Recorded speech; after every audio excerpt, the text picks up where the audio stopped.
Bienvenidos nuevamente amigos, acérquense al fuego, pónganse cómodos con sus brebajes favoritos, hoy entraremos por un portal que se abre hacia una historia que te llevará a ver los bordes de la locura escrita por William Harrison Ainsworth.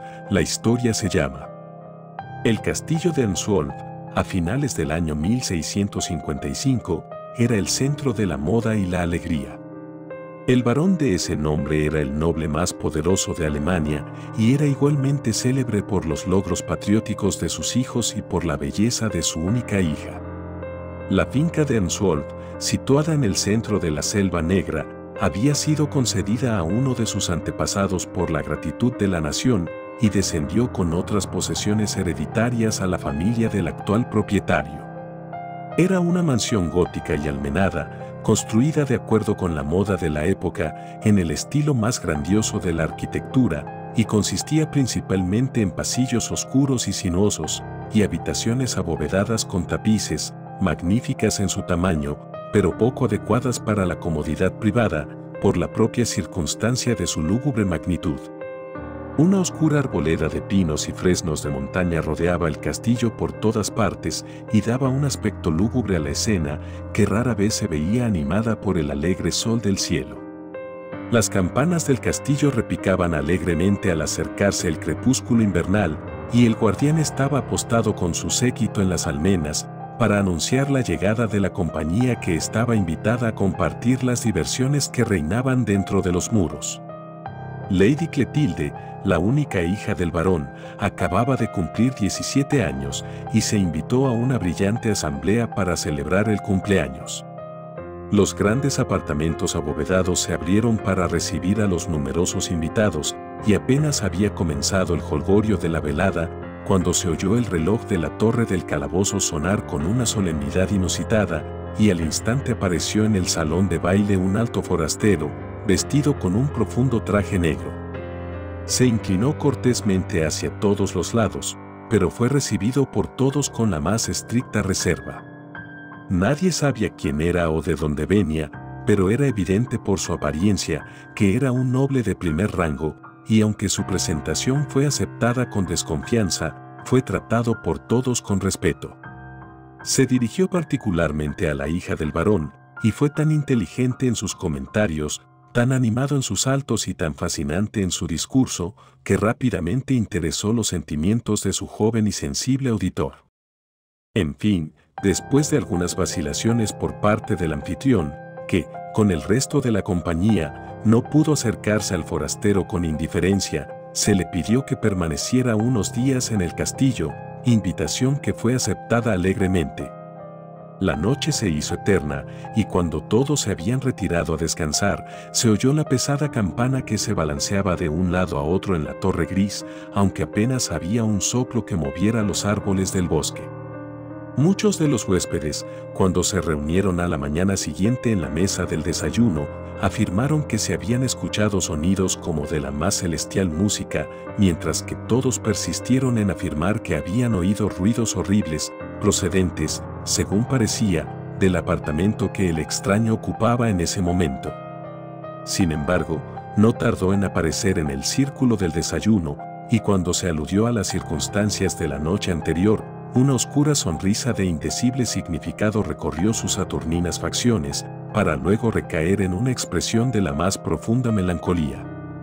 Dirigía su conversación principalmente a Clotilde, y cuando hablaba de los diferentes climas que había visitado, de las soleadas regiones de Italia, donde el mismo aire respira la fragancia de las flores y la brisa de verano suspira sobre una tierra de dulces, cuando le hablaba de esos deliciosos países, donde la sonrisa del día se hunde en la belleza más suave de la noche y la belleza del cielo no se oscurece ni un instante, arrancaba lágrimas de arrepentimiento del pecho de su bella auditora, y por primera vez ella lamentaba estar todavía en casa. Los días pasaban, y cada momento aumentaba el fervor de los inexpresables sentimientos que el desconocido le había inspirado. Nunca hablaba de amor, pero lo aparentaba en su lenguaje, en sus modales, en los tonos insinuantes de su voz y en la suavidad adormecida de su sonrisa, y cuando comprobaba que había logrado inspirarle sentimientos favorables, una mueca del más diabólico significado hablaba por un instante y volvía a morir en su semblante oscuro y caracterizado. Cuando se encontraba con ella en compañía de sus padres, se mostraba a la vez respetuoso y sumiso, y solo cuando estaba a solas con ella, en su paseo por los oscuros recovecos del bosque, asumía la apariencia del admirador más apasionado. Una noche, mientras estaba sentado con el varón en el apartamento con revestimiento de madera de la biblioteca, la conversación giró en torno a un agente sobrenatural. El desconocido permaneció reservado y misterioso durante la discusión, pero cuando el varón negó jocosamente la existencia de los espíritus y se burló satíricamente de su apariencia, sus ojos brillaron con un lustre sobrenatural y su forma pareció dilatarse más allá de sus dimensiones naturales. Cuando la conversación cesó, una temible pausa de unos segundos y un coro de armonía celestial se oyó repicar por el oscuro claro del bosque. Todos estaban embelesados, pero el forastero estaba turbado y sombrío, miraba a su noble anfitrión con compasión, y algo parecido a una lágrima nadaba en su oscuro ojo. Al cabo de unos segundos, la música se apagó suavemente en la distancia, y todo quedó en silencio como antes. El varón abandonó poco después el apartamento y fue seguido casi inmediatamente por el desconocido. No llevaba mucho tiempo ausente cuando se oyó un ruido espantoso, como el de una persona en la agonía de la muerte, y se descubrió al varón tendido muerto por los pasillos. Su rostro estaba convulsionado por el dolor y era visible el agarre de una mano humana sobre su garganta ennegrecida. Al instante se dio la alarma y se registró el castillo en todas las direcciones, pero no se volvió a ver al forastero. Mientras tanto, el cuerpo del varón fue depositado tranquilamente en la tierra y el recuerdo de la espantosa transacción, recordado solo como una cosa que una vez fue. Después de la partida del desconocido, que en verdad había fascinado sus sentidos, el ánimo de la gentil Cletilde evidentemente decayó. Le gustaba pasear temprano y tarde por los paseos que él había frecuentado, recordar sus últimas palabras, detenerse en su dulce sonrisa y vagar por el lugar donde una vez había hablado de amor con él. Evitaba toda sociedad y solo parecía ser feliz cuando se quedaba sola en la soledad de su habitación. Era entonces cuando daba rienda suelta a su afición con lágrimas, y el amor que el orgullo de la modestia de la doncella ocultaba en público, estallaba en las horas de intimidad.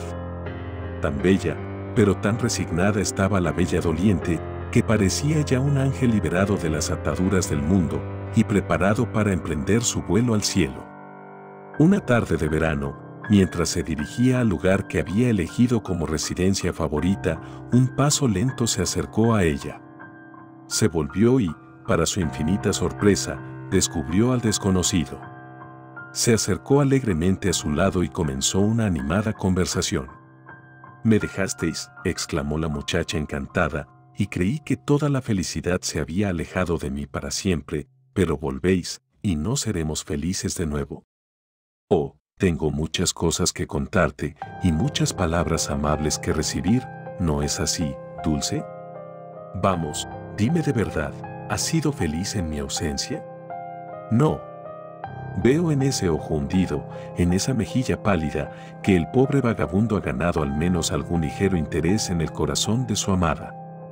He vagado por otros climas, he visto otras naciones, he conocido a otras hembras, bellas y consumadas, pero solo he conocido a un ángel, y ella está aquí ante mí. Acepta esta sencilla ofrenda de mi afecto, querida, continuó el forastero, arrancando una rosa de brezo de su tallo, es hermosa como las flores silvestres que engalanan tus cabellos y dulce como el amor que te profeso. Es bello, pero su belleza es efímera, como el amor que el hombre manifiesta. No dejes, pues, que esto sea el tipo de tu apego, tráeme la delicada siempre viva, la dulce flor que florece durante todo el año, y diré, mientras la envuelvo en mis cabellos, las violetas han florecido y han muerto, las rosas han florecido y se han marchitado, pero la siempre viva sigue siendo joven, y así es el amor del corazón, no me abandonarás. Si te pierdo, lo pierdo todo. Yo no era más que una flor silvestre y solitaria en el desierto de la naturaleza, hasta que me trasplantaste a un terreno más amable y puedes ahora romper el corazón que enseñaste a brillar de pasión. Soy una cosa abandonada de Dios y de los hombres, y si vieras el corazón asustado que apenas late dentro de esta masa móvil de deformidad, huirías de mí como de una víbora en tu camino. Aquí está mi corazón, amor, siente lo frío que está, no hay pulso que delate su emoción, pues todo está helado y muerto como los amigos que una vez conocí. Eres infeliz, amor, y tu pobre Cletilde se quedará para socorrerte. No pienses que puedo abandonarte en tus desgracias. No. Vagaré contigo por el ancho mundo, y seré tu siervo, tu esclavo, si así lo quieres. Te protegeré de los vientos nocturnos, para que no soplen con demasiada fuerza sobre tu cabeza desprotegida. Te defenderé de la tempestad que aúlla a tu alrededor, y aunque el frío mundo dedique tu nombre al desprecio, aunque los amigos caigan, y los asociados se marchiten en la tumba, habrá un corazón cariñoso que te amará mejor en tu desgracia, y te cuidará, te bendecirá todavía. Cesó, y sus ojos azules se llenaron de lágrimas, mientras los volvía brillantes de afecto hacia el desconocido. Él apartó la cabeza de su mirada, y una despectiva mueca de la más oscura y mortífera malicia pasó por su bello semblante. En un instante, la expresión se calmó, su ojo fijo y vidrioso retomó su frialdad sobrenatural, y se volvió de nuevo hacia su compañero. «Es la hora de la puesta del sol», exclamó, «la hora suave y hermosa en que los corazones de los amantes son felices y la naturaleza sonríe al unísono con sus sentimientos, pero a mí ya no me sonreirá. Antes de que amanezca el día siguiente estaré muy lejos de la casa de mi amada, de las escenas donde mi corazón está consagrado, como en un sepulcro». «No, no nos separaremos», respondió la muchacha apasionada, «donde tú vayas, iré yo, tu casa será mi casa, y tu Dios será mi Dios, júralo, júralo», continuó el desconocido, agarrándola salvajemente de la mano, «jura el temible juramento que te dictaré». Entonces le pidió que se arrodillara y sosteniendo su mano derecha en una actitud amenazante hacia el cielo y echando hacia atrás sus oscuros mechones de pelo negro, exclamó en un tono de amarga imprecación con la espantosa sonrisa de un demonio encarnado: «Que las maldiciones de un Dios ofendido», gritó, «te persigan, se aferren a ti para siempre en la tempestad y en la calma, en el día y en la noche, en la enfermedad y en el dolor, en la vida y en la muerte, si te apartas de la promesa que has hecho aquí de ser mío. Que los espíritus oscuros de los condenados aúllen en tus oídos el maldito coro de los demonios, que el aire te avive con las llamas inextinguibles del infierno.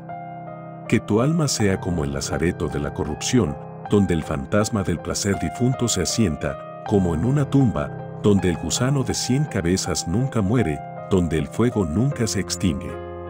Que un espíritu del mal se enseñoree de tu frente y proclame, al pasar, este es el abandonado de Dios y del hombre, que espectros temibles te persigan en la estación nocturna, que tus amigos más queridos caigan día a día en la tumba y te maldigan con su último aliento, que todo lo más horrible de la naturaleza humana, más solemne de lo que el lenguaje puede enmarcar, o los labios pueden pronunciar, pueda esto, y más que esto, ser tu parte eterna, si violas el juramento que has hecho». El hombre cesó, pero la muchacha, aterrorizada, accedió a la terrible advertencia y prometió fidelidad eterna al que en adelante sería su señor. «Espíritus de los condenados, os doy las gracias por vuestra ayuda», gritó el forastero, «he cortejado valientemente a mi bella novia. Es mía, mía para siempre, en cuerpo y alma, mía en la vida y mía en la muerte. ¿Qué hay de las lágrimas, dulce mía, antes de que pase la luna de miel? Ciertamente, tienes motivos para llorar, pero la próxima vez que nos veamos, nos reuniremos para firmar el vínculo nupcial». Entonces imprimió un frío saludo en la mejilla de su joven novia y suavizando los indecibles horrores de su semblante, le pidió que se reuniera con él a las 8 de la tarde del día siguiente en la capilla contigua al castillo de Ernswolf. Ella se volvió hacia él con un ardiente suspiro, como si quisiera implorar su protección, pero el desconocido se había ido. Al entrar en el castillo, se la observó impresionada por la más profunda melancolía. Sus parientes se esforzaron en vano por averiguar la causa de su inquietud, pero el tremendo juramento que había prestado paralizaba por completo sus facultades y temía delatarse con la más mínima entonación de su voz o la menor expresión variable de su rostro. Cuando la velada concluyó, la familia se retiró a descansar, pero Clotilde, que no podía descansar debido a la inquietud de su disposición, pidió permanecer sola en la biblioteca que colindaba con su apartamento. Era ya la medianoche profunda, todos los domésticos se habían retirado a descansar hacía tiempo, y el único sonido que podía distinguirse era el hosco aullido del perro de los Betos cuando aullaba. La luna menguante. Clotilde permanecía en la biblioteca en actitud de profunda meditación. La lámpara que ardía sobre la mesa, donde ella estaba sentada, se estaba apagando, y el extremo inferior del apartamento estaba ya más que medio oscurecido. El reloj del ángulo norte del castillo dio la hora de las 12, y el sonido resonó con un eco desolador en la solemne quietud de la noche. De repente, la puerta de roble del otro extremo de la habitación se levantó suavemente sobre su pestillo, y una figura sin sangre, vestida con los atuendos de la tumba, avanzó lentamente por el apartamento. Ningún sonido anunciaba su aproximación, mientras avanzaba con pasos silenciosos hacia la mesa donde estaba la dama.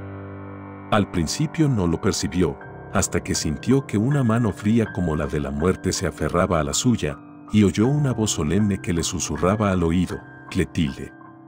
Levantó la vista, y una figura oscura estaba de pie junto a ella. Intentó gritar, pero su voz no pudo con el esfuerzo. Su ojo se fijó, como por arte de magia, en la forma que, lentamente, se quitó el ropaje que ocultaba su rostro, y reveló los ojos lívidos y la forma esquelética de su padre.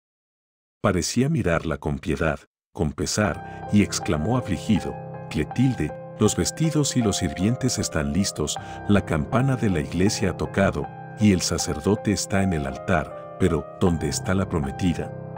Hay lugar para ella en la tumba, y mañana estará conmigo. Mañana, vaciló la distraída muchacha, los espíritus del infierno lo habrán registrado, y mañana debe cancelarse el vínculo. La figura cesó, se retiró lentamente, y pronto se perdió en la oscuridad de la distancia.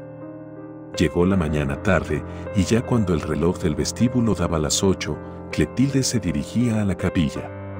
Era una noche oscura y lúgubre, gruesas masas de nubes pardas navegaban por el firmamento, y el rugido del viento invernal resonaba terriblemente entre los árboles del bosque.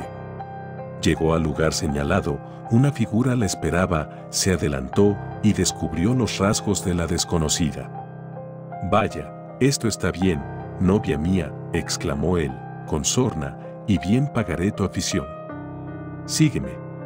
Avanzaron juntos en silencio por las sinuosas avenidas de la capilla, hasta llegar al cementerio contiguo. Aquí se detuvieron un instante, y el desconocido, en tono más suave, dijo: «Pero una hora más, y la lucha habrá terminado». Y sin embargo, este corazón de malicia encarnada puede sentir, cuando dedica un espíritu tan joven y tan puro a la tumba. «Pero debe ser», continuó, mientras el recuerdo de su pasado amor se apresuraba en su mente, «porque el demonio al que obedezco así lo ha querido. Pobre muchacha, te conduzco a nuestras nupcias, pero el sacerdote será la muerte, tus padres los esqueletos enmohecidos que se pudren en montones, y los testigos de nuestra unión, los perezosos gusanos que se deleitan en los huesos cariados de los muertos. Ven, mi joven novia, el sacerdote está impaciente por su víctima». Mientras avanzaban, una tenue luz azul se movió rápidamente ante ellos y mostró en el extremo del cementerio los portales de una bóveda. Estaba abierta y entraron en ella en silencio. El viento hueco corría a través de la tenebrosa morada de los muertos, y por todos lados se amontonaban los restos de ataúdes enmohecidos, que caían pieza a pieza sobre el barro húmedo. Cada paso que daban era sobre un cadáver, y los huesos blanqueados traqueteaban horriblemente bajo sus pies. En el centro de la bóveda se alzaba un montón de esqueletos insepultos, sobre los que estaba sentada una figura demasiado espantosa incluso para que la imaginación más oscura pudiera concebirla. A medida que se acercaban a ella, la bóveda hueca resonaba con una carcajada infernal, y cada cadáver en descomposición parecía dotado de una vida impía. El forastero se detuvo, y mientras agarraba a su víctima con la mano, un suspiro brotó de su corazón, una lágrima brilló en sus ojos. No fue más que un instante, la figura frunció el ceño ante su vacilación y agitó su enjuta mano. El desconocido avanzó, hizo ciertos círculos místicos en el aire, pronunció palabras sobrenaturales, y se detuvo con exceso de terror. De repente, levantó la voz y exclamó con fuerza: «Esposa del espíritu de las tinieblas, aún te quedan unos instantes, para que sepas a quién te has encomendado.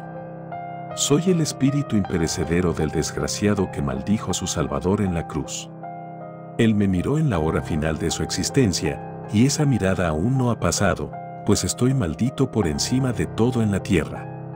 Estoy eternamente condenado al infierno y debo satisfacer el gusto de mi amo hasta que el mundo esté seco como un pergamino y los cielos y la tierra hayan desaparecido.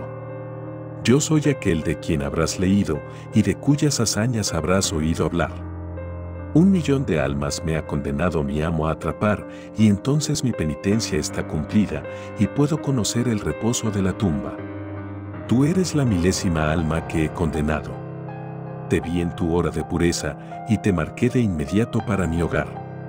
A tu padre lo maté por su temeridad y le permití advertirte de tu destino, y a mí mismo me he engañado por tu sencillez.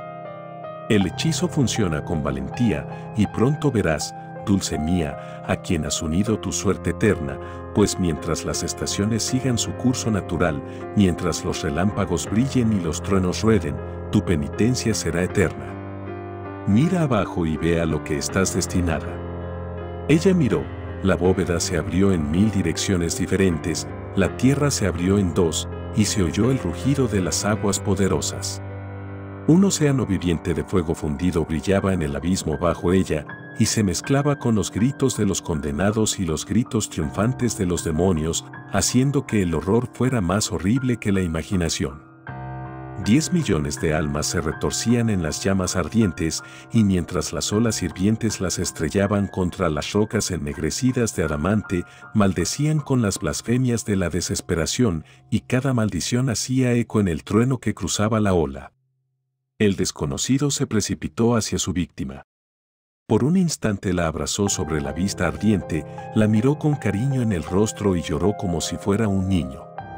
Esto no fue más que el impulso de un momento, de nuevo la agarró entre sus brazos, la apartó de él con furia, y cuando su última mirada de despedida fue lanzada con bondad sobre su rostro, gritó en voz alta: «No es mío el crimen, sino la religión que profesas, porque no se dice que haya un fuego de la eternidad preparado para las almas de los malvados, y no has incurrido en sus tormentos». Ella, pobre muchacha, no escuchó, no prestó atención a los gritos del blasfemo. Su delicada figura saltó de roca en roca, sobre las olas y sobre la espuma. Al caer, el océano se abalanzó como en un triunfo para recibir su alma, y mientras se hundía en lo más profundo de la fosa ardiente, 10.000 voces reverberaban desde el abismo sin fondo: «Espíritu del mal, aquí sí que hay una eternidad de tormentos preparada para ti, porque aquí el gusano nunca muere y el fuego nunca se apaga». Y fin, espero que la hayas disfrutado. Nos vemos en la próxima historia que nos depara el portal de este universo gris. Si te ha gustado, recuerda apoyar a los autores y sus historias originales que nos permiten disfrutar estas misteriosas y nuevas experiencias. Si te ha gustado, suscribirte, pon me gusta y deja un comentario, ya que esto alimenta al dios oscuro del algoritmo.